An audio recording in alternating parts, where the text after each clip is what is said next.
welcome to the Scottish Arts Club Short Story Competition 2020. My name is Sarah Cameron McBean. I'm the director of the Story Awards. I'm here in the historic club room of the Scottish Arts Club in Edinburgh with three of my dear friends and fellow readers from the Scottish Arts Trust Story Awards. Over here we have Linda Gregg and Kate Howell, and over here Vanessa Roeves. Ordinarily, the Story Awards dinner is a totally sold-out event. This room should be packed with writers, readers, with their friends, relatives, with club members who are all eager to find out who's won this year's competition. But this year being a year like no other any of us have ever known, we've put together a wee show with the help of our Chief Judge, Andrew O'Hagan, and our fabulous finalists. Stories by 7 writers are competing for the International Award tonight, and in no particular order these are: Karen Lee Thompson, a writer and world traveller from Australia who wrote the story Grace. Pat Feehan, a retired tax inspector who lives just outside Glasgow and is the author of The Kill. Peter Kelly, a firefighter from Ayrshire, writer of A Christmas Surprise. Neil Lawson May, a fund manager who comes from London and wrote the story The Time of His Life. Sinclair Steven, a retired teacher from Glasgow who wrote Last of the Clan. Gail Anderson, a communications manager originally from California and now working in Oxford, England, who gave us Hunger Point. And Robin Lloyd Jones, an educator, writer and adventurer from Argyll who wrote the story Doors. All of the stories that are in competition tonight have been up on our website for weeks, so we hope that you've read them already. We all just love a good short story. It is the most wonderful wee capsule of entertainment and imagination that is capable of transporting the reader to a whole other world. But right now we are delighted to transport you here to the Scottish Arts Club, a place dedicated to all the arts. The club has been around for nearly 150 years. It's located on Rutland Square, a stone's throw from Princes Street in central Edinburgh. Normally this place is filled with people who come here to learn, share, participate and chat. People who love all the arts, drama, music, painting, sculpture, opera, you name it, they love it. And there's some fabulous lunches and dinners and a great deal of laughter. A 1-year free membership will be given to all our prize winners tonight, and this will give them access across the world to clubs from Toronto to New York, Adelaide, Dublin, Amsterdam, London and many, many more.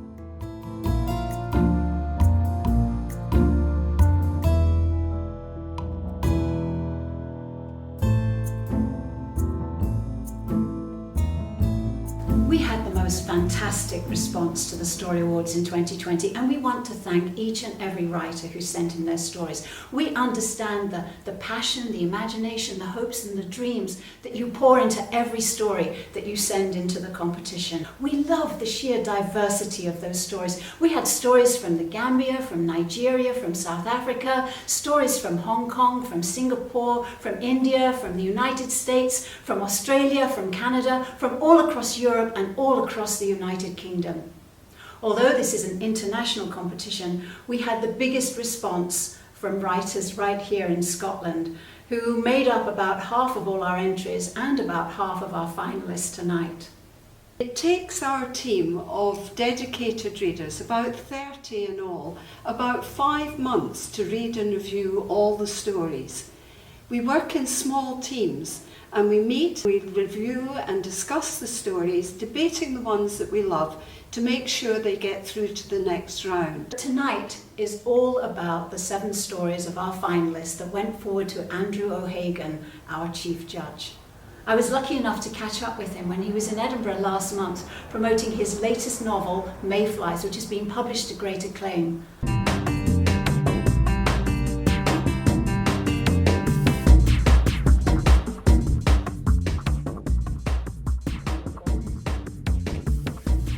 So, Andrew, welcome. And I'm going to begin with a wee introduction, if that's okay. Ladies and gentlemen, Andrew O'Hagan is one of Scotland's own. He was born in Glasgow, he grew up in North Ayrshire, he studied at the University of Strathclyde, and he divides his time now between London and Edinburgh. He is without doubt one of the most exciting contemporary writers in Britain today. 3 of his novels have been nominated for the Booker. He's won numerous other awards. He's also a relentless investigator and powerful writer of non-fiction. He often talks about the blurred lines between writing fiction and non-fiction, and he ghosted the autobiography. When he was ghosting the autobiography of Julian Assange, he said that it required all the skills of writing fiction in order to penetrate and portray the often bizarre world of Assange. Andy is editor-at-large for the London Review of Books. He's visiting professor of writing at King's College London, and his latest novel, Mayflies, has just hit the bookshelves to great reviews, and also it happens to be sold out in Waterstones in Princes Street just this morning, so what can you say? So thank you for being here. It's lovely to be here. Thank you. Congratulations, and thank you also for agreeing to be the chief judge of our short story competition. Well, it was a pleasure. I mean, exciting to, be returned to the coalface, as it were, of contemporary writing, because as a writer, as you know, you're on your own with your own projects, so it's nice to actually come out of your own space and see what other writers are doing, and some of them are writing so well that it gives you something to think about before you go back into your own office. Well, I'm going to ask you a few questions that I know writers who enter the competition would love to know about. So, basic 101. What is it that you look for in a short story? I think, initially, on that first read through, what you're looking for is economy of language, brevity, but also a sort of power. There needs to be a power within the short story that's apparent almost from the first sentence, if not from the first words.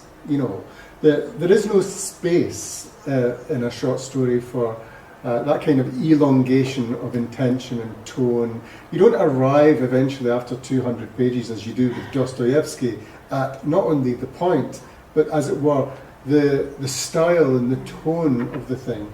The short story, you've got to be in there precisely from the top of the piece. So what you're looking for in that first read through is whether it has a voice or not. So much writing is similar to other writing. You're looking for that vital spark, that essential signature of individuality. And all the great short story writers, whether they be Chekhov or Alice Munro or James Kelman and Ernest Hemingway, they all have a signature. It's almost written in invisible ink between the lines. And that's what you're looking for, is a touch of that.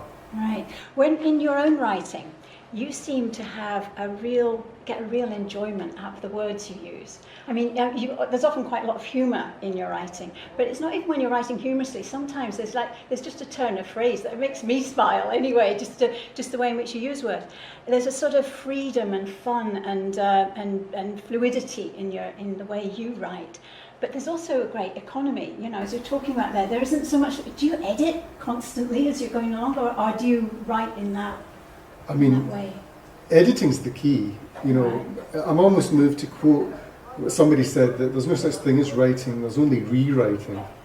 And there is something in that it never flows straight onto the page and is done. Only in movies.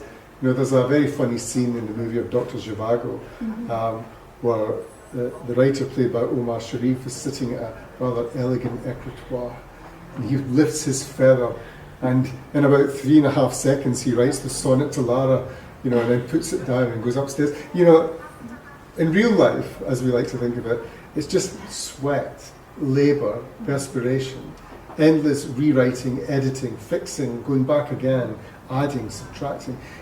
That is the joy and the labour of serious writing. Only amateurs think they can dash it off. There's no dashing off.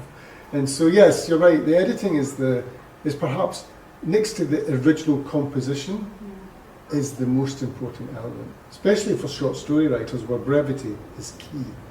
One excessive sentence, never mind one excessive paragraph, can kill a short story. I mean, what advice would you give to any writer who is planning to write a short story and submit it for the next competition? I think the only advice is to go at it again and again and again. Don't submit work until you're absolutely convinced that it squeaks. You've done everything. It's almost like a table that's been varnished to the point where, if you put your not like this table, if you put slid your hand across it, it would almost squeak. It's got to be like that. I've been a judge of competitions before where people hand in work which is only half imagined. Mm-hmm. It's half begun. Mm-hmm. There's spelling errors, there's grammatical errors, there's no effort made to develop the idea or the characters. Mm-hmm. Thankfully in this competition there were very few in that category. Mm-hmm. I hear from the earlier judging, by the time they got to me there was excellence in front of me. I was delighted to say. But my advice to writers is always go back again once more. It's a great big effort to push a boulder up a hill writing a short story. You ought to go for perfection. Why not? Yeah, absolutely. Why not? That's what it's about. Well, thank you so much. Our pleasure. Thank you, Sarah. Yeah. From tomorrow you'll be able to watch the full interview with Andrew on our webpage or on the Story Awards YouTube channel. But now it's time to take a closer look at all our finalists. I had great pleasure in talking to Pat Feehan in Glasgow about his atmospheric story, The Kill. It is a tale of stillness and tension. The central character, Tambu, is totally focused upon the kill. But is he?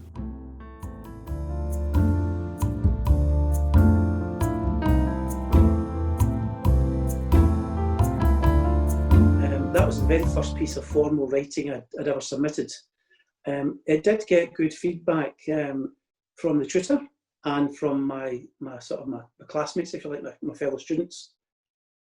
It was only an 800-word piece, and it was fairly two-dimensional, certainly compared with what it is now. Just as I moved forward and joined a couple of writing groups and learned more things about how to make a story come alive, and a bit more about how to just improve my writing, I always had the idea of going back to this story.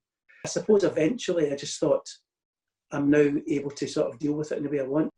I've never been to that part of the world, but I've watched lots of documentaries about it, read lots of books about it, and I find it quite fascinating.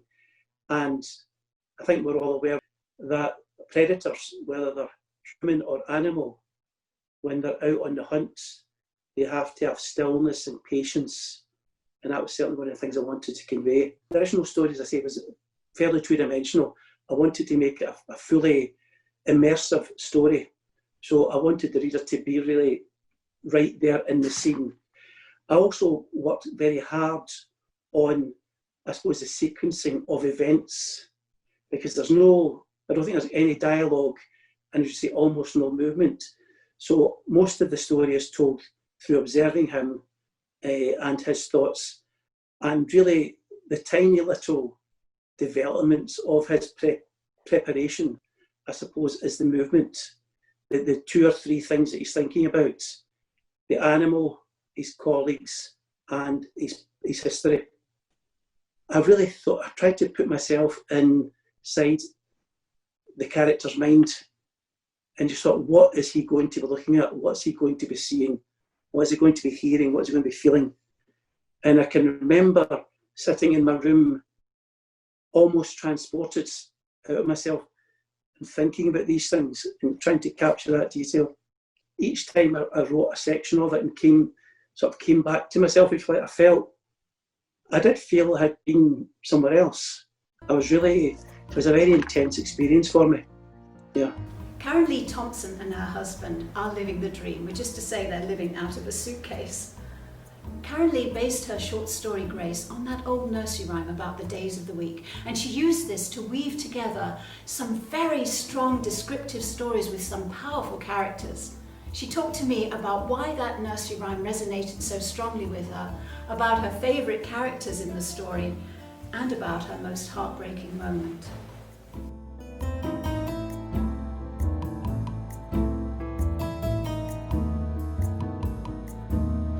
And this is what happens with my stories. I do write them early, I put them away, I drag them back out again, I change things, you know, I put them away again. Because sometimes I'll write something and I think, oh, that's fabulous. And then I have a look a couple of weeks later and think, no, it's not. But this is one of those stories that I kind of fell in love with too. My mother always said that I was a little bit of a misery child. I was always sad, which I'm not now, but I do remember as a child always being a little bit sad. I think I was just a bit too empathetic with things. And, you know, I was a writer in the making, I suppose. And so she always used to say things to me like, you know, don't be sad, turn your face to the sunshine and things like that. And I knew this particular little nursery rhyme. And then at one point I was doing horoscopes and I realised that I was born on a Wednesday and that meant that I was full of woe. So I said, it's now a bit of a joke between my mother and I'll say to her, well, you know, that's why. Well, I think I did like Marika. I like her because she's a hard worker. She's toiling away at these various quite different jobs. And I knew where she was going to slot in. And yeah, the other characters, I kind of built them to fit the nursery rhyme, yeah. A lot of people don't realise when I say that we sold everything, we really did sell everything. So we have a suitcase each and a backpack each, and that's all we have. Oh, there's a little box of paperwork that we left, but everything else, you know, trinkets and clothes and cars and houses, you know, everything. We didn't travel a lot when we were younger. We travelled in Australia, but we didn't do a lot of overseas travel. Mm-hmm. And, you know, the clock keeps ticking and you just don't have the time to wait and do these things. One of the most difficult things that I had to sell, and in fact I couldn't sell them in the end, I gave them to my writer friends. I had about 3 friends I invited to my house and I said, I'm going out and when I come back I want there to be no books left. I howled when they'd gone.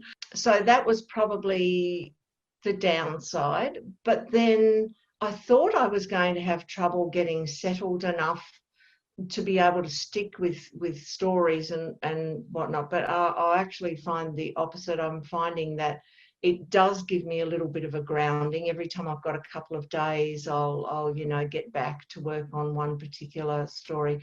And at the moment, part of the reason for being in Scotland is I'm working on stories that are based on myths and legends, Scottish myth and legends. So I'm having great fun with that.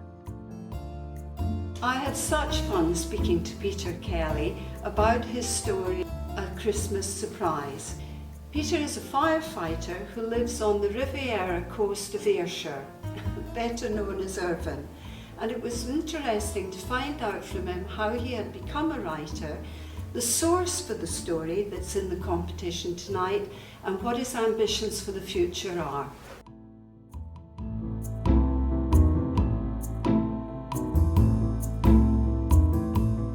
As I say, this is probably cliched, but I've had an idea for a story for many, many years.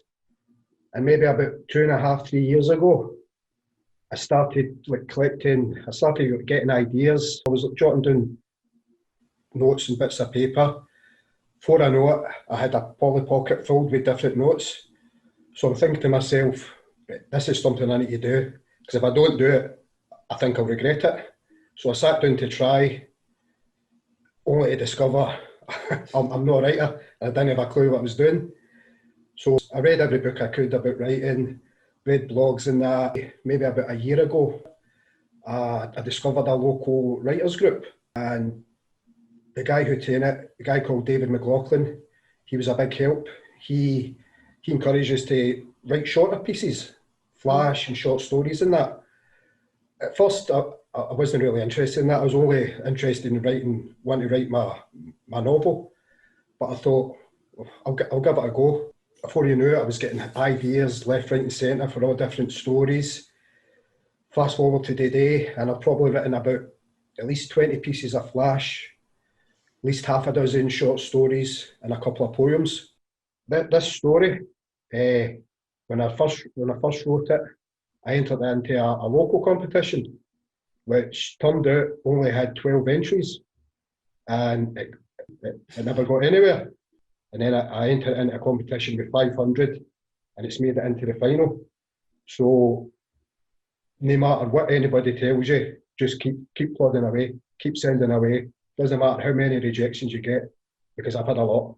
The idea came from, I was having a chat with a friend one day, and he was mentioning to me about how his mum, her arthritis was getting really, really bad. She was struggling. So I asked him, well, what are the doctors and that doing about it? And he mentioned that they're just giving her more and more stronger and stronger pills. And I said, jokingly, I was like, you should get her some weed. And to that, both of us burst out laughing. He said, could you imagine if my mum did use weed and she was going to her dealer? And I thought, it's a good idea for a story. Yeah, when I first received the email to say I was on the long list, I thought, right, I don't even care if I don't get into the shortlist, because I'm published now. That's good. But then a couple of days passed, and I thought, nah, do you know what? I want to win it now. It was my great privilege to talk to Sinclair Steven. Sinclair's truly a spontaneous writer who grabs the moment when inspiration strikes.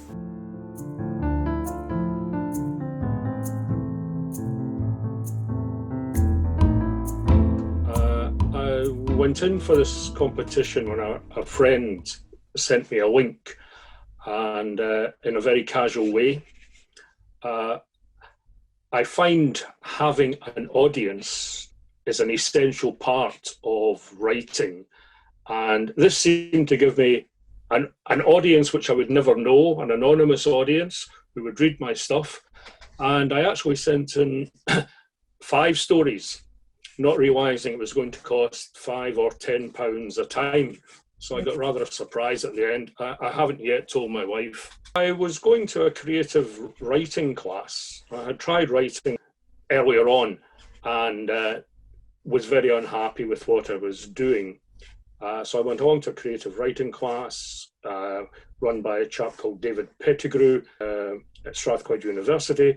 And this was one of the stimuli he used to provoke a piece of writing from us. And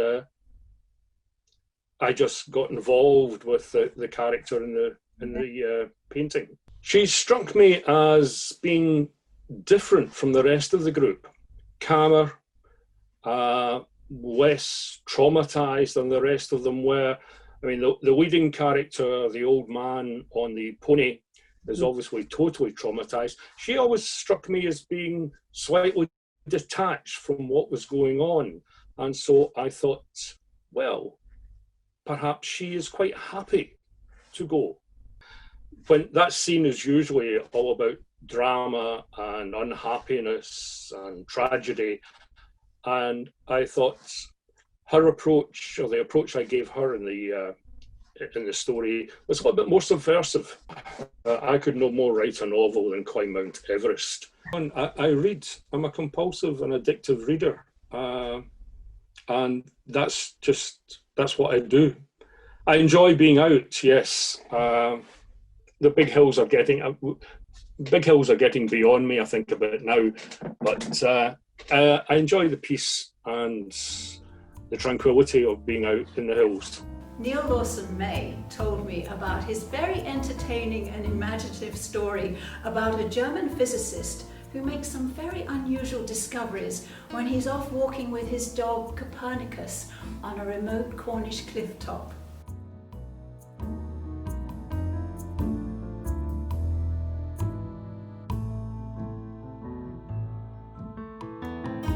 Until you find time to write, you're not really a serious writer. And that idea of finding 2 hours a day is an aspiration, but it's a little bit like going to the gym. You know you should go to the gym every day or nearly every day. But that doesn't actually happen. But I think if you have it as an aspiration, you will find the time. Strangely enough, it came to me, I wouldn't exactly say in a dream, but as I was waking up, I suddenly had this idea. Where it came from, I really can't say. It does follow one of the sort of classic plot outlines that the classes tell you to do. So we start with the ordinary world, and we get familiar with that. And then we have this inciting event. And then we're in this mysterious world. And in that mysterious world, our protagonist, our hero, has lots of problems to deal with. And he has an antagonist as well, which happens to be his dog. So he's got this difficulty. How do I get out of this problem? And they say you should put your hero up a tree and throw rocks at them, and that's what happens to this poor chap. And then you have to get out of it. And as I said a moment ago, you need an ending which is somehow inevitable, but surprising and satisfying at the same time. And I'm doing the South Coast Path walk with my son, my eldest son, and we do about 10 to 12 miles a year. It's a 600-mile coastal path, so we're going to take 60 years to do it. So it is a strangely dangerous place. You don't think of Cornwall as being very dangerous, but actually it can be. And of course, you do get these sea mists that roll in, and that it can be sunny 200 yards back, but on the coast you can get this mist effect. So all those things are real. I decided pretty early on that I wanted this story to be pacey and move forward, not least so that you didn't think too much about what was going on, because if you stop to think about it, it doesn't really make any sense. You have these things happening which sort of have a vague sense of there being a scientific reason for it, although of course it doesn't. But it happens in an analog world. It's not full of computers and devices like that. So I think it works as a nice piece of analog science fiction. It's a very wacky story, yes. Robin Lloyd Jones lives in Helensburgh in beautiful Argyll. He's an award-winning author and speaker on all things related to wild and open spaces. His story Doors is a deeply human tale about fear of the future, fear of the unknown, and the relentless, unstoppable power of the sea.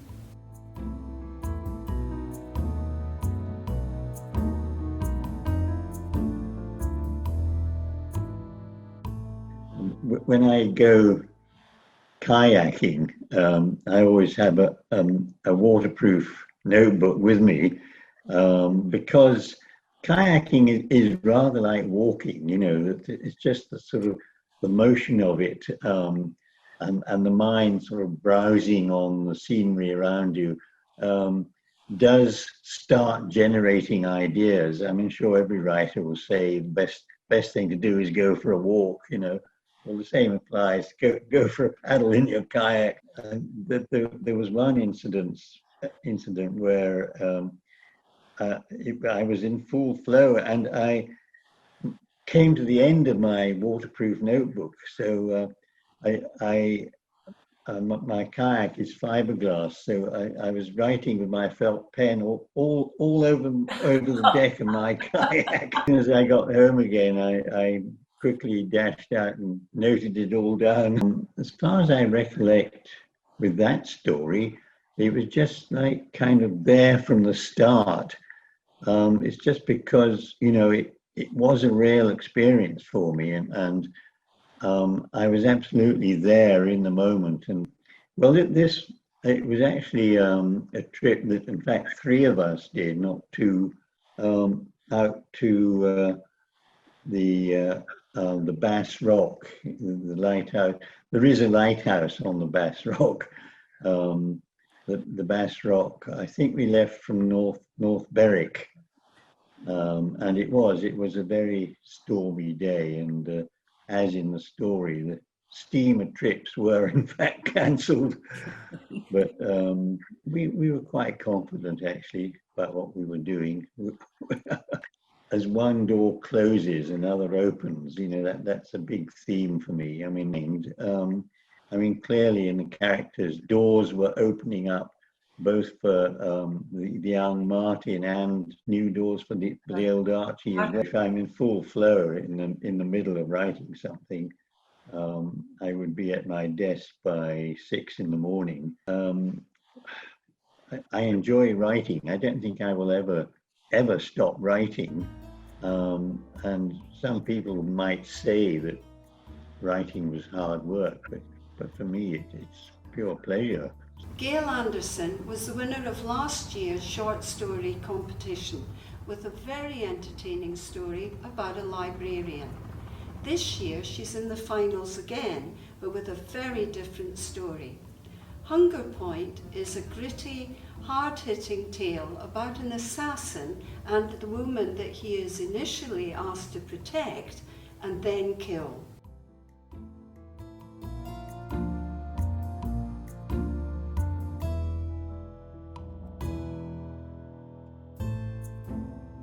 I'm a native Californian, and I lived in LA for the first 24 years of my life and worked in and around Hollywood as a young stop-motion animator before I went to the University of Aberdeen as a mature student. Now I live near Oxford. I wanted to write something a bit different from things I'd written before, and I've always loved the work of Raymond Chandler, and I felt very connected to Chandler as a Californian. He set many of his novels in and around Hollywood, Pasadena, other parts of Southern California. But actually in Hunger Point, I decided to make it a kind of an unrecognizable sort of Hispanic style community. The character that I decided to write, I wanted to write someone who was very different from myself. He's a Black male, he's from Martinique, but he's got a lot in common with me as well, because he's a migrant, I'm a migrant. Louisa Merling in the story is also a migrant, and what migrants all obsess about is the food that they grew up with, that they have trouble finding now. And having moved to the UK, I tend to obsess about not being able to get my Mexican food that I used to be able to find in Los Angeles. It almost happened without my intending it, but the two characters are sort of linked by their enjoyment of food. And I ended up quite liking it as an idea of doing almost a food noir, because it seemed kind of unusual, but also because it really resonated with me as a person who's been transplanted, and the two main characters in the story have also been transplanted, and I assumed that they might also find comfort in the foods that they found to be familiar. I have to just tell you, when I lived in Scotland, I grew to love haggis, and when I moved back to America, you couldn't get it anywhere. And so I set about trying to make it, and I called several butchers and I got a lot of the ingredients, but one was very stern with me, and he said, "Ma'am, that ingredient is illegal to sell in the United States for human consumption." I ended up having to hook up with an organic sheep farmer, and she ended up being able to give me everything that I needed to make it from scratch. Well, I am very impressed. I've never met anybody who's made a haggis.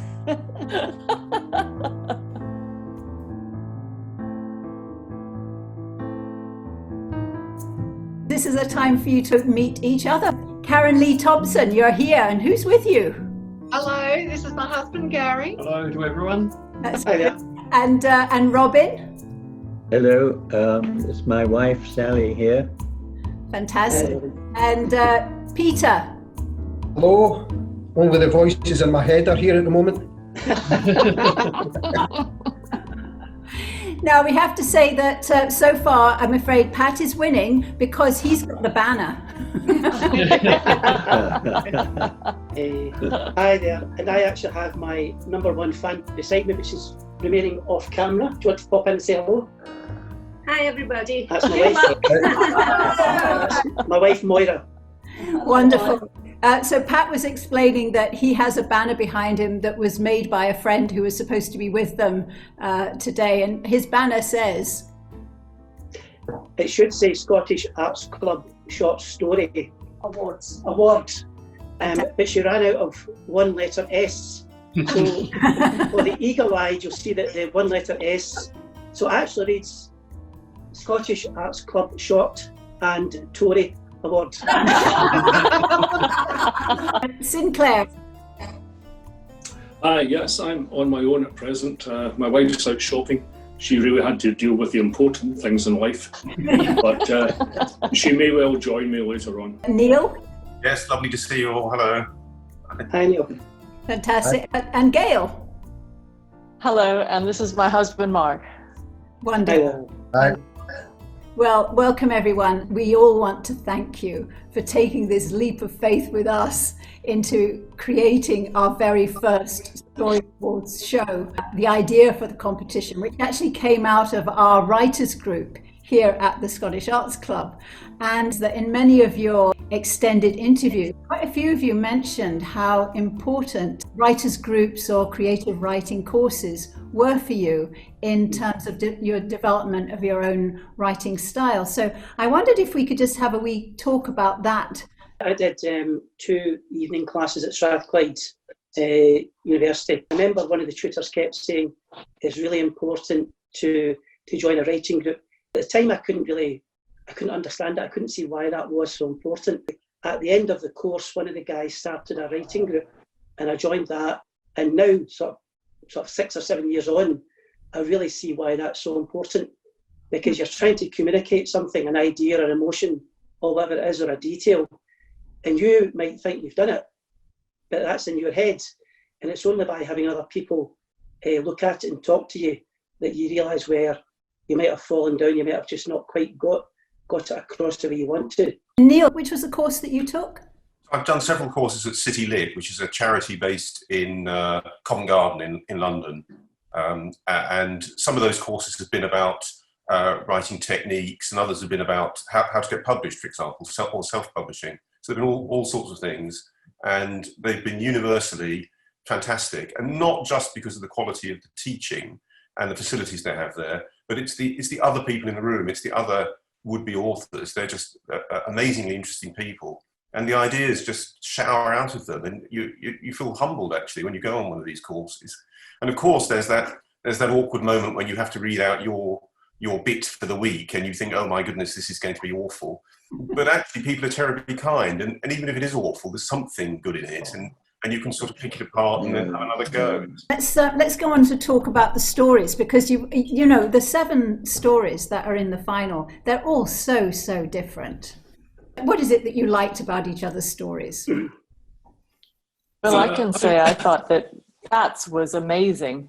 Pat's story set in the African veldt, with the wonderful layering of backstory and the fantastic revenge and resolution. It was just a stunning piece. I was googling the poison this morning, and I thought, how do you know about these things? How did you know that people had this poison in? You used the word yourself there, Neil. Google. Yeah, maybe you're talking to me about Grace as well. Oh yes, Canley, I loved that, because that's a nursery rhyme that I grew up on, because I'm a Sunday child. So I have all favoritism. I have all the best qualities. But as each of my children were born, I sort of thought, oh, that's Monday's child, and I've got a Friday child. Don't have a child, unfortunately, but never mind. So I loved, again, what I loved about that was the way that you linked the characters. So it wasn't just a piece about each day and each personality, but that there was a through link. And again, that was intriguing to see how you were going to pull that all together at the end. I think just starting with Sinclair's story there, I mean, I really liked the idea. I know the painting, I've seen it reproduced, and I liked the idea of taking a minor character in the painting and using them as your viewpoint. I thought that was really clever. Neil, you were talking about how did I know about the poison. Likewise, I was thinking, how does he know about wormholes and so on? And magic mushrooms. When I read your story the first time, I thought it was a typo, and I thought I'd lost my concentration. And when I caught on to what was happening, I just absolutely laughed at it. I thought that was amazing. And Robin, the 2 guys out there in their rowing boat with their emotional turmoil, battling against the elements, fantastic. I think I covered everyone's there. If I didn't, my apologies. And now it's time to find out who has won the awards. The Isobel Lodge Awards offered the memory of a highly imaginative writer and powerful storyteller.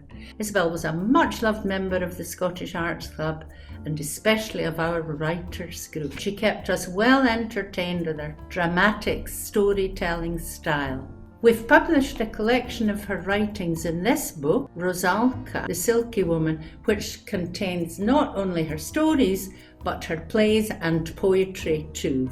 The Isobel Lodge Award goes to the top story entered in the short story competition by an unpublished writer over the age of 16 years who lives in Scotland. The winner of the award gets a trophy and a cash prize of £600 as well as publication in our next anthology. Among the 2020 finalists, 3 writers qualified for the Isobel Lodge Award. Pat Feehan and his story The Kill, Sinclair Steven and his story Last of the Clan, and Peter Kelly, who wrote A Christmas Surprise. The winner was chosen by a panel of our readers who decided to award the story that's quintessentially Scottish in the originality of its language, its setting, and in its rebellious heart.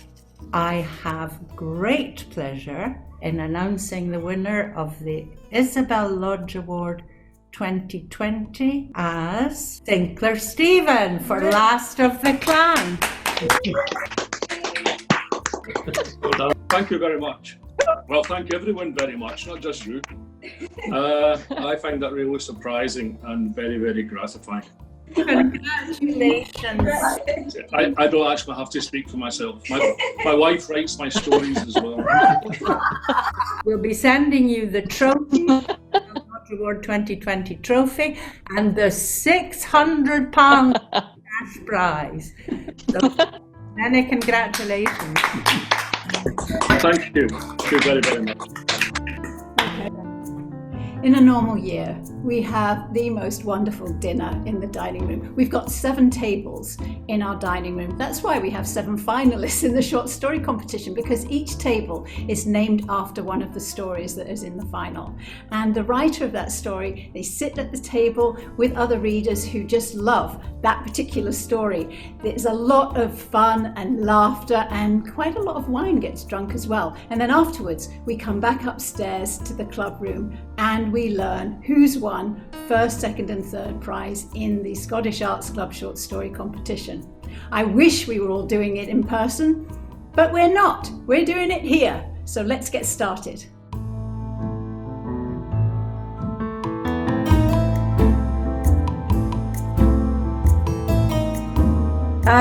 We can't say strongly enough how much we enjoyed your stories, and our readers enjoyed them especially. And to us, you're all winners.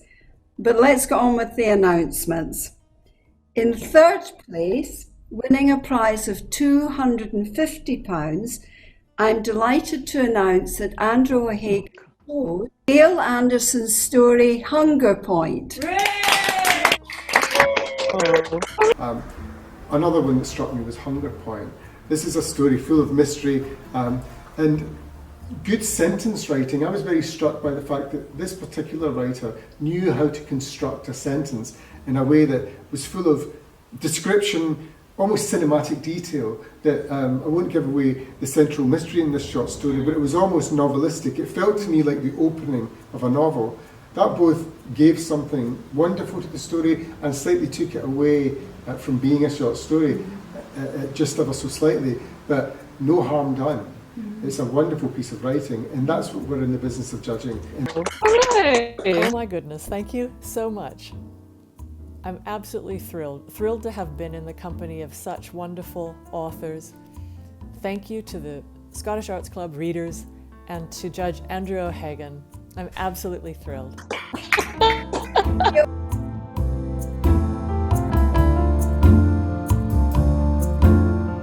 I'm happy to say I have the honour of announcing the £500 second prize in the International Scottish Arts Club Shorts competition. And it is with great pleasure that we share the news that in second place Andrew O'Hagan chose Neil Lawson May's story, The Time of His Life.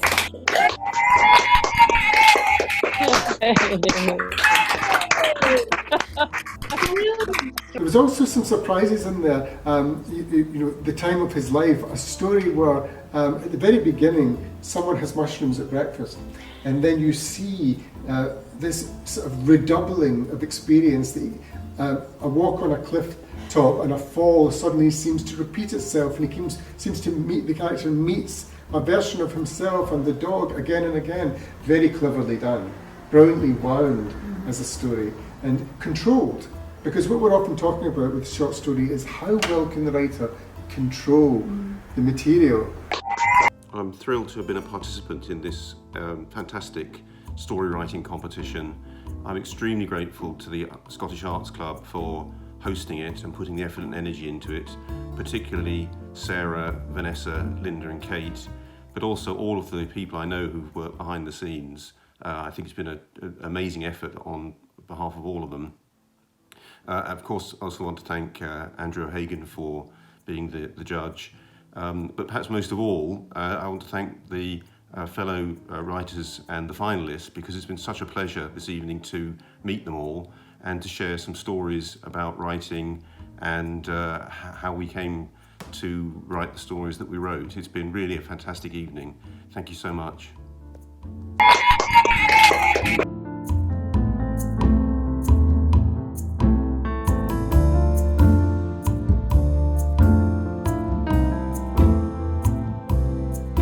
Let's come to the winner of the Scottish Arts Club Short Story Competition 2020. It is with great pleasure that we announce the winner is, chosen by Andrew O'Hagan, Peter Kelly, A Christmas Surprise.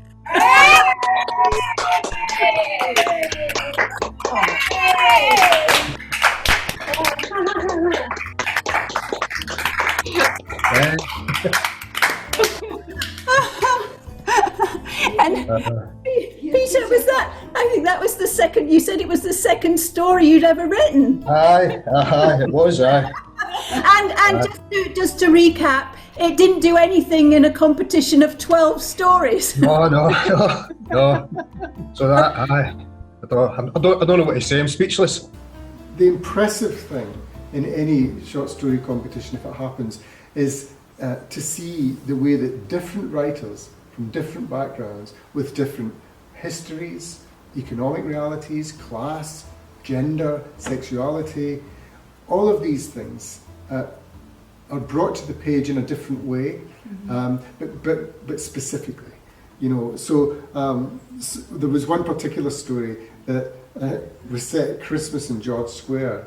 That story, A Christmas Surprise. Well, there's so many doubles going on in that story. There's a young man desperate to be with his pals, who's with an elderly relative, and you know, right from the first couple of sentences, I was inside his frustration as he was wanting to get back into his own good times with his pals. Very recognisable, very Scottish, and again that word specificity. The writer had the skill to use very specific psychological states of mind and language attending upon that. I'd like to say thanks to everybody involved in this award, for the readers, to the judge, to everybody behind the scenes. I know you do this for love and no money. That's a great thing, so it's much appreciated. So thanks a lot. You're very welcome. Very well. We're delighted to say that we will be sending you £1,000 and the Scottish Arts Club Short Story Trophy, which is written with your name here as well. So big congratulations. It will get pride of place in my mantelpiece. Is it right that you've not told your mum that you write? No, nobody knows. Tell them now. Nobody knows. When do I get the book? You have to get the book. We've got this is the proof copy of the. It's beautiful, isn't it? Because my plan is to just hand the book to my mum and my son, and then tell them to turn to whatever page just to see the surprise, the shock in their face. Yeah. Well, it will have there that you got first prize in the. Aye. They'll be shocked because I know armour. I mean, just a big thank you to all of you for joining in with this event, and congratulations especially to Sinclair, to Gail, to Neil, to Peter especially. Big congratulations, and enter again next year. So that's it for this year. Congratulations again to Peter Kelly. Thank you to our Chief Judge, Andrew O'Hagan, to all of our finalists, and to all of you writers. Do keep sending in your stories. If there is a takeaway from all of our writers today, it is join a writers group, take a writing course. It really, really helps. And we do hope you'll all join us again on the 27th of November at 7 p.m. when we will have a star-studded cast launching our new anthology, Life on the Margins, with Alan Cumming, Ali McGraw, Maureen Beattie and John Bett all reading stories from the anthology. A big thank you to all our readers who put so much time and passion into the competition, to Andrew Jeffcoat for the music, to George McBean for his work behind the camera, and of course to the Scottish Arts Club for hosting us. Now, stories for this year's competition can be entered from the 1st of December until the 28th of February 2021. Why don't you have a go?